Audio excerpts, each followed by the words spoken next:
Listen and practice. Maya felt a familiar pang of anxiety whenever she considered speaking English. The words often tangled in her mind, a jumbled mess of grammar rules and vocabulary she couldn't quite grasp. She truly desired to express herself eloquently, to join conversations effortlessly, but a nagging fear always held her back.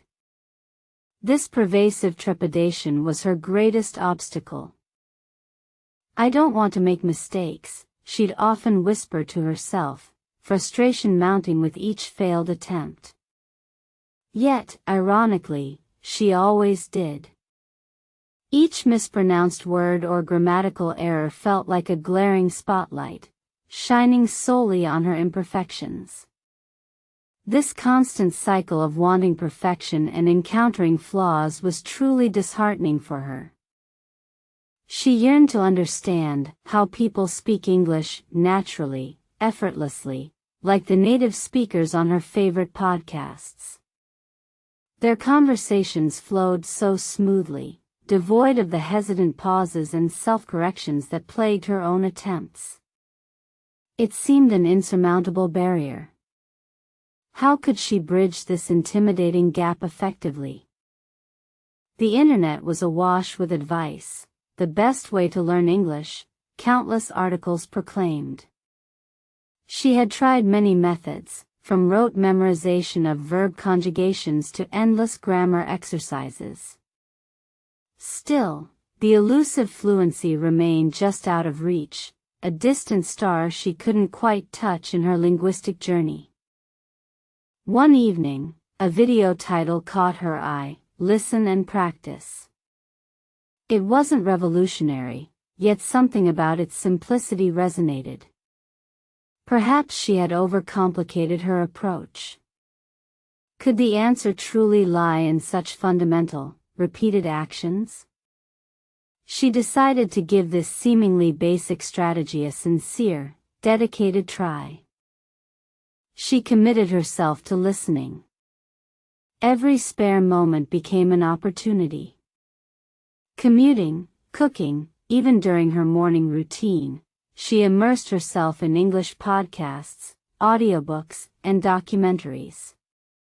She didn't try to understand every single word initially, just focused on the rhythm and the flow of natural speech. This passive absorption gradually transformed into active engagement. She began noticing common phrases, recurring intonations, and the subtle nuances of spoken English. Her ear, once untrained, started to discern patterns. This new awareness was a significant breakthrough, a genuine turning point in her learning. The "listen and practice" mantra echoed in her mind. Listening was the input, practice, the output. She realized that merely consuming content wasn't enough. She needed to actively produce the language herself. This was the critical missing piece, the crucial bridge to true conversational ability. Her practice began with shadowing speakers. She would repeat sentences immediately after hearing them, mimicking pronunciation and rhythm. It felt awkward at first, like a child learning to walk, stumbling over unfamiliar sounds. Yet, persistence became her silent, unwavering companion through this challenging phase. Soon, she moved to recording her own voice. Listening back was often cringeworthy, highlighting every imperfection. But it also provided invaluable feedback. She could compare her attempts to native speech, pinpointing areas that desperately needed more attention. This self-assessment proved highly effective. The fear of making mistakes still lingered, a stubborn shadow, but it had begun to recede. The constant repetition of, "I don't want to make mistake but I always why," started transforming into, "I made a mistake, how can I improve?" This shift in mindset was profound. She sought answers to how to learn words effectively, beyond just memorizing lists. Context became her new best friend. Instead of flashcards alone, she focused on encountering words within sentences, stories, and conversations. This contextual learning made vocabulary stick much more readily. Reading, she discovered, was an indispensable tool. Why you must read English, she now understood perfectly. It exposed her to diverse vocabulary, complex sentence structures, and various writing styles, all reinforcing what she heard and practiced. Reading became a cornerstone of her daily routine. She started with simplified readers, then progressed to novels and online articles. Each book was a new adventure, expanding her world and her linguistic capabilities simultaneously. The more she read, the more comfortable she became with the intricacies of English phrasing and expression. The synergy between listening, reading, and practicing was undeniable. Her passive vocabulary grew exponentially, and her active vocabulary slowly but surely began to catch up. She was building a solid foundation, brick by linguistic brick, towards her ultimate goal of fluency. Then came the challenge of how to talk in English in real-life situations. Online language exchange partners became her new practice ground. Initially, conversations were hesitant, punctuated by long pauses and frequent apologies for her perceived errors. It was a tough, yet necessary, hurdle. One partner, a kind American named Liam, shared some invaluable talking tips.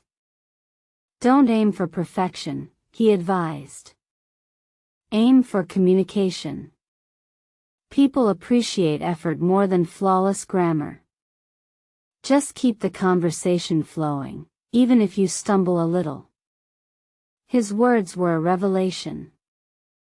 Another tip Liam offered was to embrace circumlocution.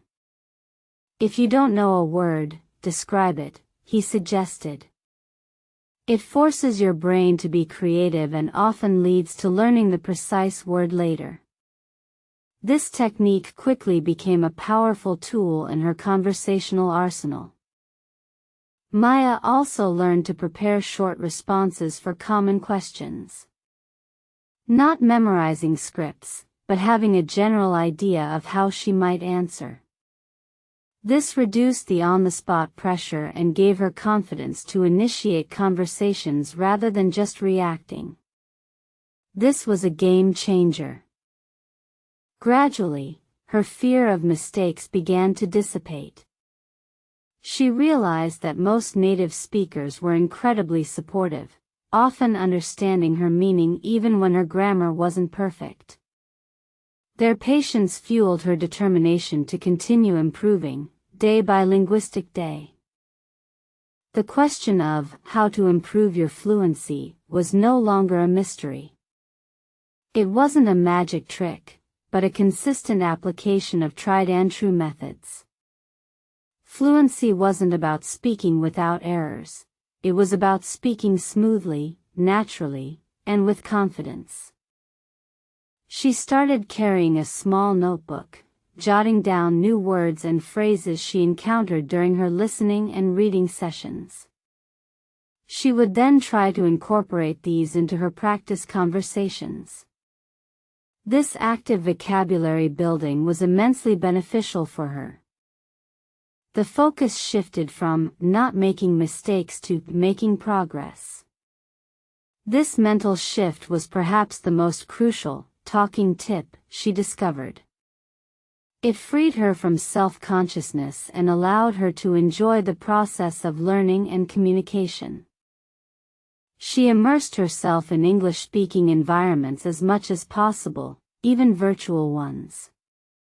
Online communities, gaming groups, and international forums became places where she could authentically practice her language skills without the pressure of a formal classroom setting.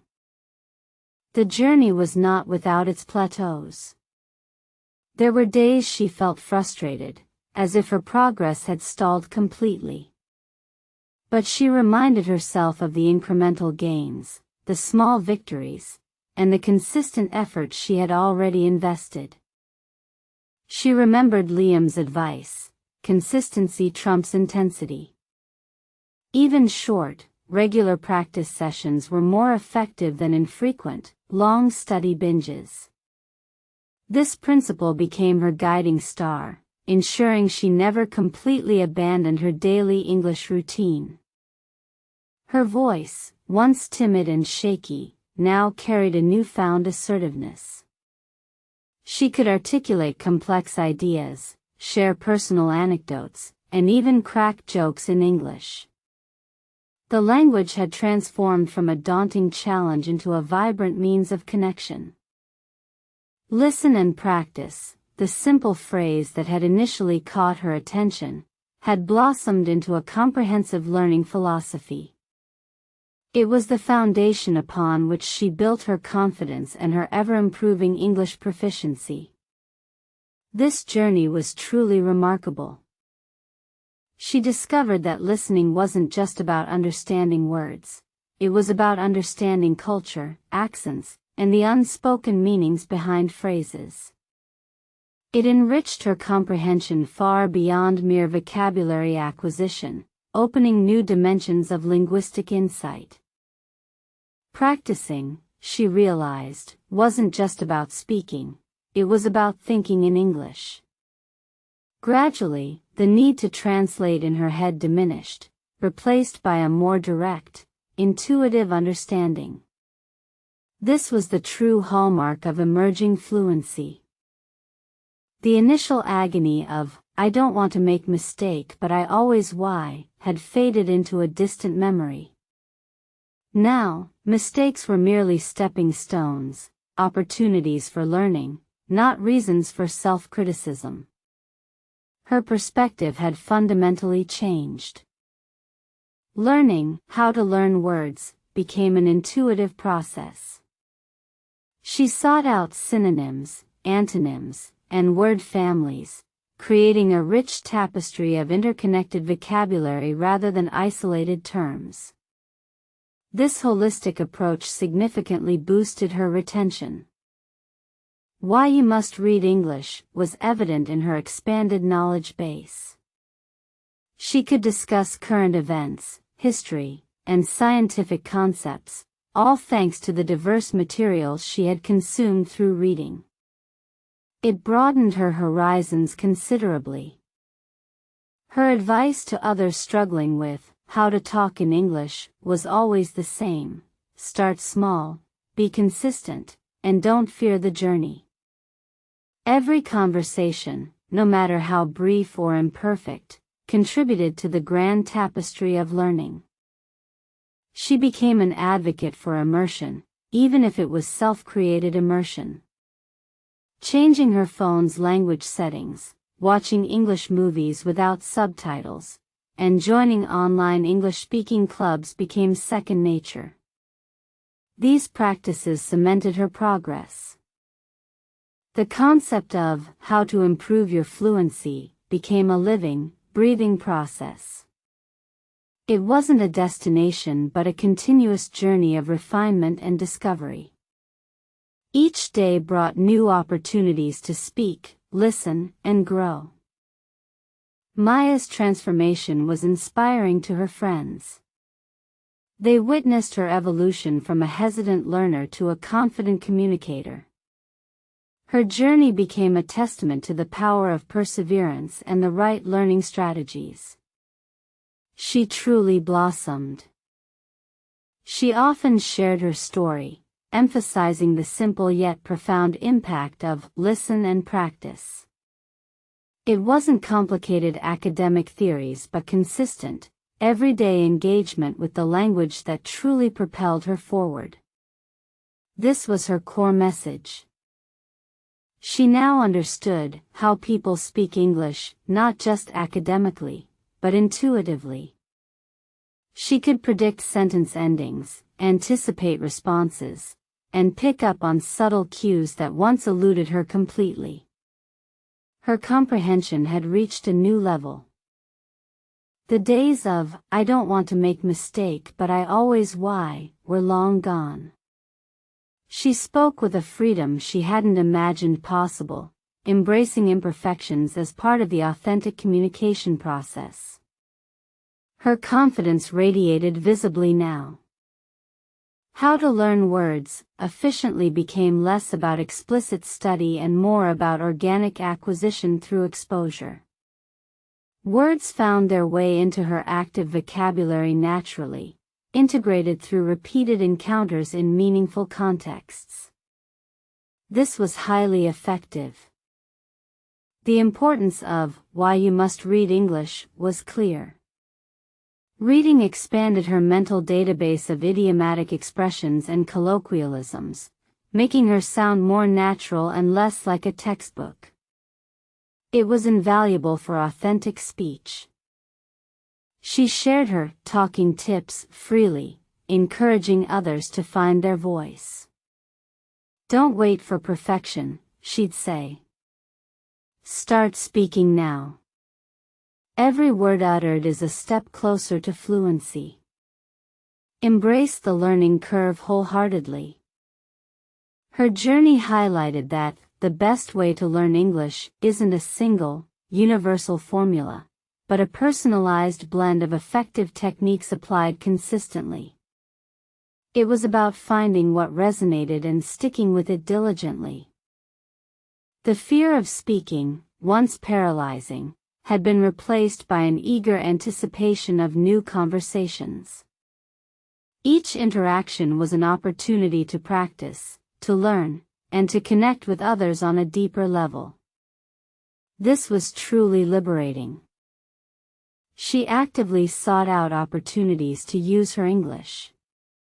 Volunteering for international events, participating in online discussions, and even chatting with tourists in her city became natural extensions of her learning. This active engagement was vital. The journey of how to improve your fluency had taught her resilience. There would always be new words to learn, new accents to understand, but she approached these challenges with curiosity, not trepidation. She was a lifelong learner. Maya's story resonated with many who felt stuck in their English learning. She proved that breakthrough moments weren't mystical, but the cumulative result of persistent effort and strategic practice. Her methods were relatable and achievable. She now confidently engaged in discussions, debates, and casual banter, proving that the struggle to how to talk in English could indeed be overcome with dedication. Her voice carried authority and authentic passion. The transformation was not just linguistic, it was personal. Learning English had opened up a world of opportunities, new friendships, and a profound sense of accomplishment. Her confidence permeated all aspects of her life. Her greatest lesson was that fluency isn't about eradicating errors, but about speaking with ease and conveying meaning effectively. It's about connecting with people, sharing ideas, and truly participating in the English-speaking world. The simple phrase, "listen and practice," had truly been a cornerstone. It evolved from a suggestion into a powerful daily ritual that empowered her to achieve her language dreams. Its simplicity belied its profound effectiveness. She often pondered how much she had changed since those days of anxious silence, when "I don't want to make mistake but I always why" was her constant refrain. Now, that memory brought a smile, a testament to her growth. Maya became a beacon of hope for aspiring English learners, demonstrating that consistent application of how to learn words in context, along with dedicated, Why You Must Read English sessions yielded remarkable results. Her journey inspired many. And so, her story concluded not with an end to learning, but with a vibrant continuation. She was fluent, confident, and endlessly curious, living proof that with the right approach and unwavering dedication, anyone can truly master English.